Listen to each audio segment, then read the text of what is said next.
Future nurses, this is Professor Flourish. Today we're going to be talking about pain and starting the musculoskeletal system. So just as an overview, whenever we're trying to control pain, we can use both pharmacological and non-pharmacological pain management therapies.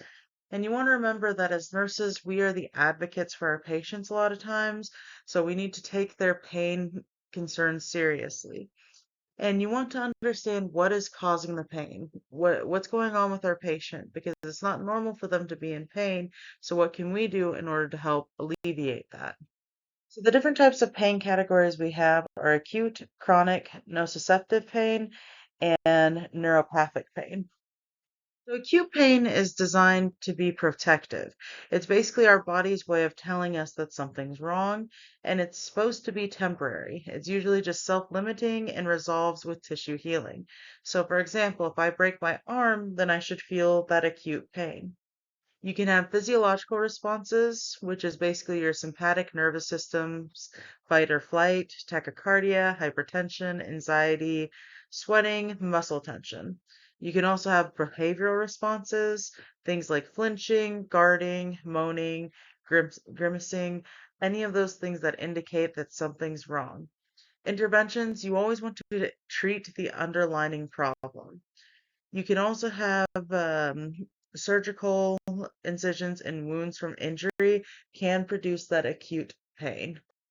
And just as a reminder, just because a patient does not display physiological or behavioral responses does not mean that the pain is absent.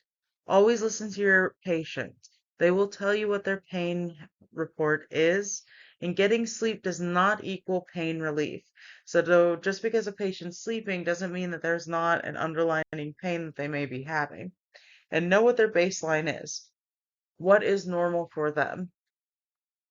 So the next pain category we're going to talk about is chronic pain. This is not protective in nature. It's ongoing and lasts longer than 3 months and persists beyond tissue healing. This can result from unrelieved acute pain. Physiological responses do not usually increase vital signs, and vital signs can actually appear lower than normal. This is why I say it's so important to actually ask what's causing your patient's pain, ask what their baseline is, as well as ask them what pain they're in. Patients can suffer from depression, fatigue, decreased level of functioning, and disability. And there may not even be a known cause for what's causing this chronic pain. Nociceptive pain is pain that comes from damage to or inflammation of tissues other than that of peripheral or central nervous system. It can result from a normal processing of painful stimuli and is usually throbbing, aching, or localized. You can have somatic or visceral. Somatic is in the bones, joints, muscles, skins, or connective tissue. Visceral is in the internal organs such as the stomach or intestines. Neuropathic pain arises from abnormal or damaged pain nerves. It differs from nociceptive pain as it's abnormal processing of painful stimuli. While the other one was normal, this is abnormal. This can be things like phantom limb pain, pain below the level of spinal cord injury, or diabetic neuropathy. Usually intense, shooting, burning, or described as pins and needles. So whenever you've got a patient who's in pain, you want to do a focused pain assessment. Like I said, we're not supposed to be in pain. So if somebody's in pain, you want to understand exactly what's causing it. So you want to ask them, what is the location? Where's your pain at? The quality of the pain. Is it constant? Is it intermediate? What's going on? Measures. Is there anything that fixes the pain?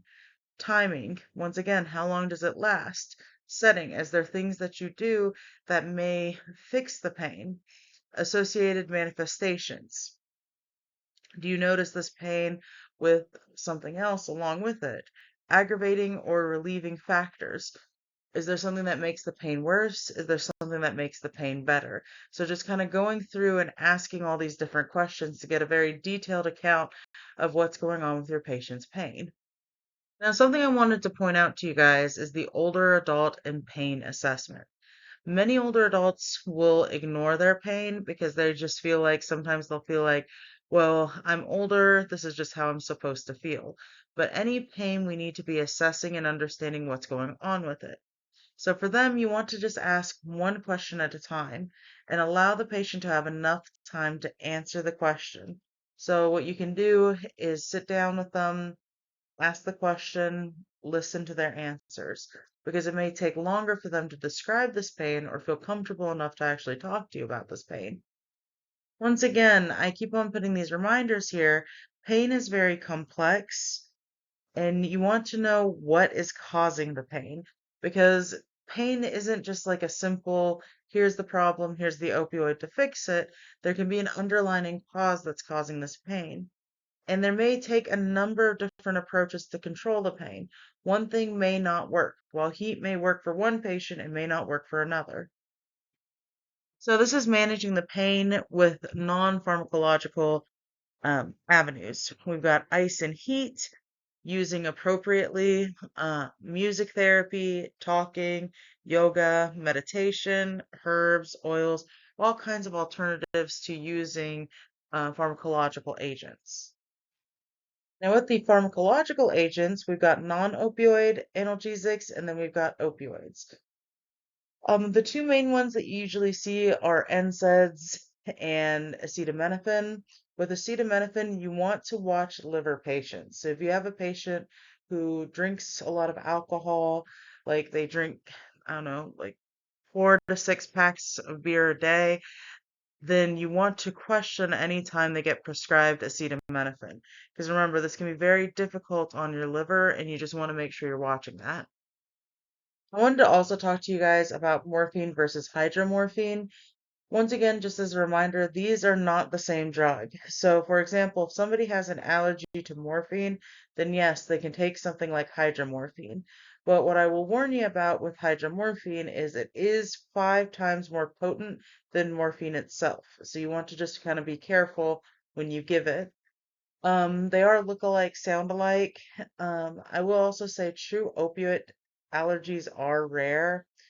So you always want to ask what kind of reaction the patient has had. You can also have a pseudo allergy, which are allergy type reactions after taking morphine, but not an anaphylactic reaction. So they may receive that hydromorphine instead. So patient-controlled analgesic, or PCA, is medication delivery system that allows the patient to self-administer doses of opioids.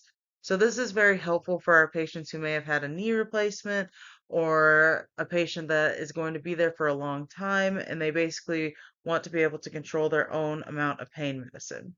Usually we'll use morphine or hydromorphine. Some of your nursing interventions is watch for both over and under dosing because sometimes patients may not press it or sometimes they may press it too much. And you always want to make sure only the patient is the one administering the medication and have that PRN order Narcan to use if the patient overdoses on a PCA pump. This is different pictures of the actual PCA pump. I've used both of these. I have to say I do prefer this one, the one that has like the little box at the bottom that says fentanyl. I like that one a little bit better than the middle one, but you can use either one of these for the actual PCA pump. Like I said, you just want to make sure that it's the patient clicking it and you're constantly watching your patient for any signs of respiratory depression. So if their vital signs like their respiratory rate goes below 12, you want to make sure you're going in there, assessing them because they may be receiving too much. And remember, these machines can be faulty, so it's up to you to be assessing your patient. Anytime we talk about pain medication, we also want to talk about the other side of pain medication, and that's things like addiction. This is a chronic physiological disease process, and it can have neurologic and biologic basis. You can have different types of addiction. There can be a physical addiction or behavioral addiction. We'll talk about physical addiction on the next slide, but behavioral addiction is basically an addiction to something that is like the internet, shopping. It's like dependence on that emotional relief or pleasure by activating the same brain circuits as substance addiction. Impulsive control disorders are conditions involving difficulty resting impulses or urges, which can result in that harmful outcomes. So this can be repeated acts of stealing or compulsive hair pulling. Those are just those impulsive control disorders. Physical dependence occurs after consistent, repeated doses of opioid use. The body becomes so dependent on the substance to the point of experiencing withdrawal symptoms without it. So the substance has basically altered the brain chemistry and creates a physical need to continue using to feel normal. So for a physical dependence, this means like physiologically, my patient is needing the substance to feel normal. So for patients that are physically dependent, then they actually do need to go to a facility to actually withdraw from the medication. We don't advise just doing something like going cold turkey because a lot of times that can be very detrimental to the patient. This becomes especially true for things like alcohol withdrawals. You really need somebody to kind of wean you off of it. Dependence and addiction are not the same thing. Dependence occurs with regular administration of analgesics and can result in withdrawal symptoms if they are discontinued abruptly, opposed to addiction, which may be psychological in nature, but it's not that physical dependence. Tolerance can be a normal response to regular opioid use. And basically what happens here is the medication does not have the same effect over time. Patient may require more and more pain medication to get the therapeutic response as the first time they took the medication. So delegation and pain management. What can you delegate to an AP or an LPM when it comes to pain management? So with your AP, it can be things like, hey, can you get them a pillow? Or it can be things like, hey, do you mind performing a bladder scan if they're unable to avoid? Things that are within their scope. For an LPN, they can give oral pain medication, but they cannot give anything that's IV pain medication. So kind of understanding what their limits are and what they can and cannot do. Now, for either one of these, if it comes to making a plan, determining who can ambulate the patient, instructing the patient on how to use an incentive spirometer, like teaching or anything like that, that is going to be the RN's role. So these are just some opioid administration tips. You want to awaken the patient for administration of routine pain medication because once again, if they're on a strict schedule, you want to keep them on that schedule because if they go off the schedule, you can end up accidentally over sedating them. Avoid over sedating patients, so you don't want to give them medications that can interact with each other. So you'd want to avoid something like giving them Benadryl at the same time as their opioids. Watch your vital signs. I cannot stress that enough. Make sure you're watching those. Identify patients who are high risk for oversedation, things like older adults, neuro patients, anyone who's at a very high risk, and give the lowest dose of medication to produce good control. All right, so the next thing we're going to talk about is our musculoskeletal. Like always, I just kind of want to talk about some basic anatomy and physiology things to help us understand some of these disorders. So you have two forms of bone. Basically, you've got the solid versus the non-solid bone. So the cortical versus tubercular. So keep that in mind as we go through these different disorders. And here you can see the hard bone, which is on the outside versus that squishy, spongy bone that's on the inside. Here I just have different types of bone cells just for your reference so you can kind of understand when you read different documents or what they're talking about here. And I like this picture here because it kind of shows what's going on. You have an osteocyte that maintains bone tissue, osteoblast forms bone matrix, osteogenic cell, stem cell, osteoclast reabsorbs bones because and we'll talk about it on the next slide of how our bones actually work. So modeling, you have modeling and remodeling. Modeling, skeletal muscles grows and enlarges. Remodeling is the breakdown and renewal of mature bones. So moderate physical activity and weight-bearing activities are essential to stimulate bone growth and maintain bone strength. When we talk about osteoporosis, this concept here is very important. Is our bones, in order to kind of grow, they need to have some of those weight-bearing activities. Some of the factors that influence bone density are your nutrition, physical activity, age, hormonal status, and vitamin D receptors. And all these, when we get into our different bone disorders, will come into play. Osteoporosis is a metabolic disease characterized by bone demineralization. So basically, what you'll have is fragile bones, risk for fractures. Bone reabsorption accelerates and bone formation slows. Bone mineral density is reduced, and this can be diagnosed with a DEXA scan. Occurs most commonly in the wrists, hips, and vertebrae. So fractures are very often seen here. It can be a silent disease, and signs are kyphosis and loss of height. I like this picture here because it's showing that normal bone versus a bone where a patient has osteoporosis. And as you can see, it's in the spine, which is causing that kyphosis, which we'll see on the next slide. So here's a normal spine, and then you've got kyphosis, which is that increased front to back curve of the upper spine here. And that's happening because, once again, they're losing some of that mineral inside the bones. So it's causing this like hump back here. Now, with this, looking at this patient, what are we very concerned about when it comes to this patient having this, or they've got that widened gait? I'll let you do the Dora the Explorer for a second. Yes, falls. So we're very concerned about falls. Now, after falls, what else are we concerned about? Like, how do you think that they may feel psychosocially? It really depends on your patient, but they can be very distressed about their body image. So you want to just ask them to explain more about how they're feeling, what's going on with them. So calcium, vitamin D, and your parathyroid hormone all work together to maintain that bone homeostasis. So that's the thing, is if you're noticing somebody who's having frequent fractures related to multiple falls, then you want to ask them, especially if they're an older client, you want to ask them about, hey, are you taking in any dairy products? Because remember, calcium is very important for this bone health.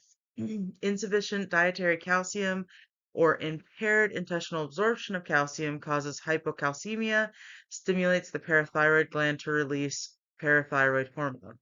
Parathyroid hormone acts on the bone tissue to release calcium, which causes osteoporosis. So whenever you're noticing an older patient who's falling a lot, you just want to ask them about how much calcium they're taking in. So how many dairy products do they consume?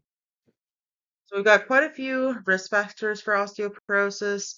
You've got female gender, postmenopausal age, lack of estrogen, lack of testosterone in males, family history, Asian and Caucasian women, thin and small framed women, lack of recommended daily intake of calcium and vitamin D, osteopenia. So that's that lack of bone density. So for those kinds of patients, you want to remind them to do frequent walks to kind of straighten those bones. Lack of weight-bearing exercises, excessive alcohol or caffeine consumption.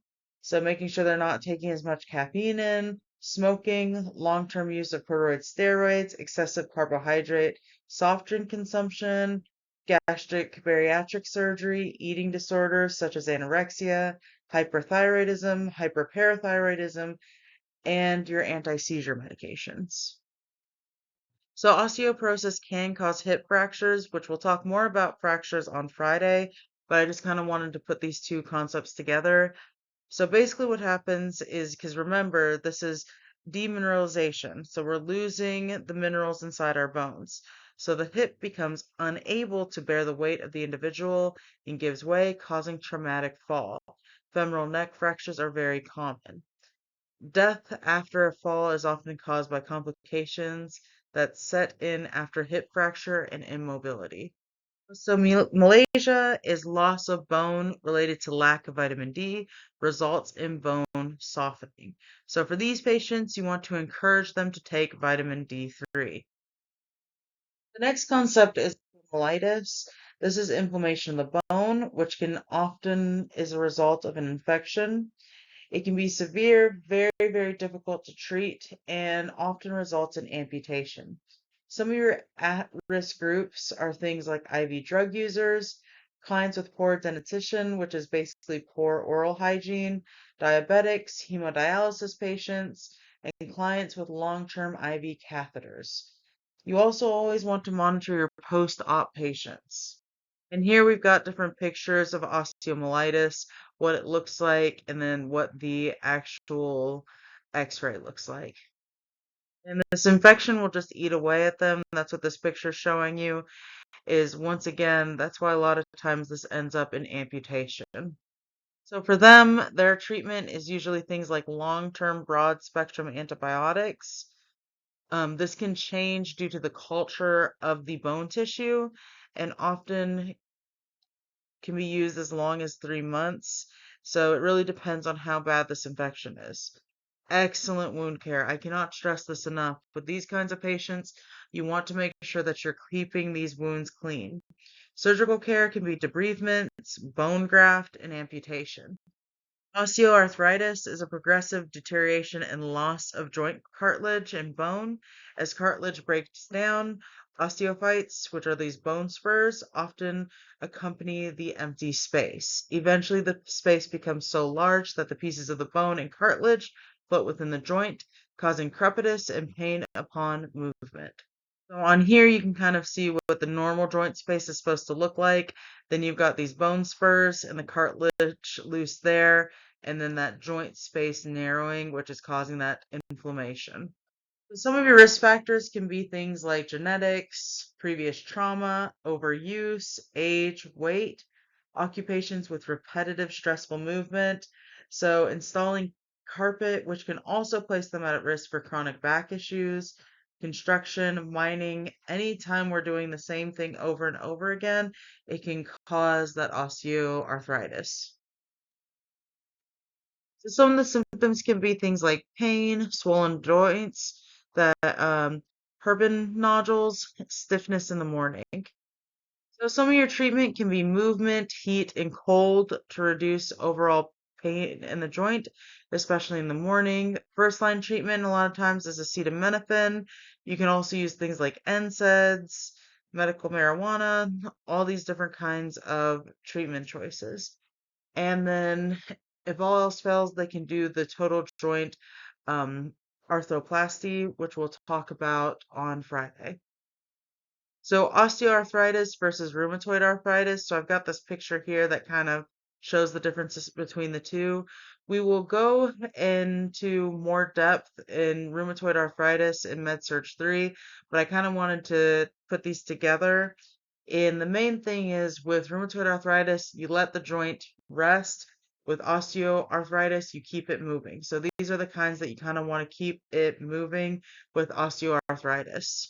Next thing we're going to talk about is carpal tunnel syndrome. It can be very common. Basically, what happens is the median nerve in the wrist becomes compromised, which results in pain and numbness. It's usually caused by some sort of repetitive action. So a lot of times this can be where somebody's typing too much and they keep on doing that, and then it causes that pinched nerve. Now, with that interventions, you can instruct the patient to take breaks, stretch the fingers and wrists frequently, which can a lot of times help it. And if that doesn't work, they can always go into surgery.